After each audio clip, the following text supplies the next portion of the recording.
কিভাবে কিভাবে বিজেপিকে গোল খাওয়াতে হয় সেটা মমতা ব্যানার্জি খুব ভালো মতো জানে, খুব ভালো মতো জানে। এবং গোটা দেশে সবাই বলে যে নরেন্দ্র মোদী এবং অমিত শাহকে যদি নাকে দড়ি দিয়ে কেউ ঘোরাতে পারে তার নাম মমতা ব্যানার্জি।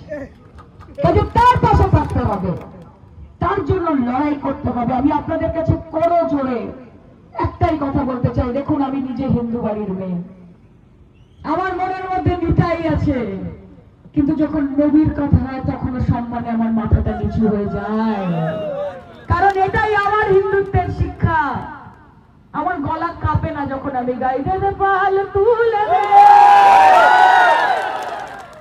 আমি যখন পশ্চিমবঙ্গে গাই, আমার মায়েরা আমার বোনেরা যারা হিন্দু ঘরের মা যখন গান গাইতে যাই বলি মা কি গাইবো, বলে একটু পাল তুলে দে গাও না। এটাই পশ্চিমবঙ্গ। তাকে তো পশ্চিমবঙ্গকে এত ভয় বিজেপি।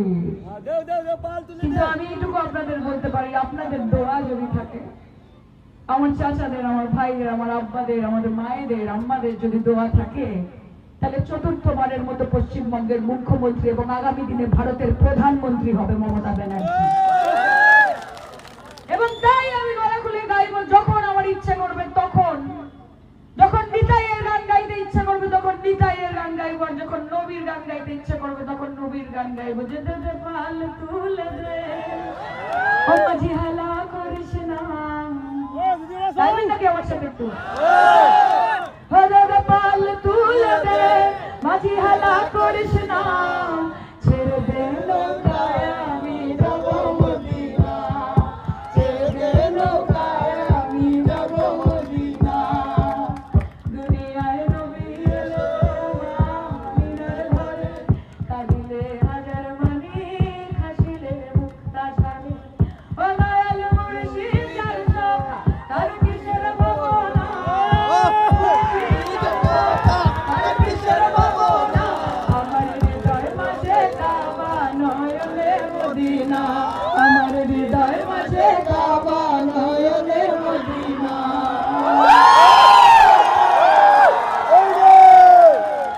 তাহলে খেলা হবে, শুধু বাংলা খেলবে, অসম খেলবে না নাকি? আর আমি তো বলেছি অসমে তো মুখ্যমন্ত্রী রয়েছেন আপনাদের, যিনি মামা। আরে মামার থেকে মায়ের দরকার বেশি। মামা যত না ঘর সামলাতে পারবে তার থেকে বেশি মা সামলাতে পারবে। এবং তাই আসাম এবং সাউথ করিমগঞ্জেও তৃণমূল কংগ্রেসকে লাগবে, কারণ এখানেও এবার খেলা হবে, খেলা হবে, খেলা হবে। এবং আপনারা আগামী দিন বলবেন যখন আজিজ ভাই গিয়ে আপনাদের পরিষেবা দেবে, আর জোড়া ফুল চিহ্নটাকে আপনারা দেখবেন, বলবেন যে এই মানুষটাকে আমি ভোট করেছিলাম, আর এবার আমি বুঝতে পেরেছি যে লাভ ছাড়া ক্ষতি নেই, তৃণমূল ছাড়া গতি নেই। সবাই মিলে আমি করো জোরে, আমাদের অনেকগুলো মিটিং আছে, নানান জায়গায় যেতে হবে, কিন্তু আমাকে আজকে আসার সময় আজিজ ভাই বলেছেন দিদি একটু রাস্তায় নেমে গ্রিন টি খাবেন নাকি। আমি মনে মনে বলেছি গ্রিন টি আমি খাবো না, কিন্তু যেদিন আমরা জিতে যাব, গ্রিন মানে সবুজ, তো সবুজ আবিরটা খেলতে নিশ্চয়ই আসবো, এইটুকু কাজে পাশে থাকবেন। আজিজ ভাই জিতছে তো, হাত তুলে বলেন তো, দিদিকে গিয়ে বলতে পারি তো যে দিদি খেলা হবে, তো জোড়া ফুল ঘাসের ওপর জোড়া ফুল, ঠান্ডা ঠান্ডা কুল কুল, জিতবে শুধু তৃণমূল, আরে জিতবে শুধু তৃণমূল।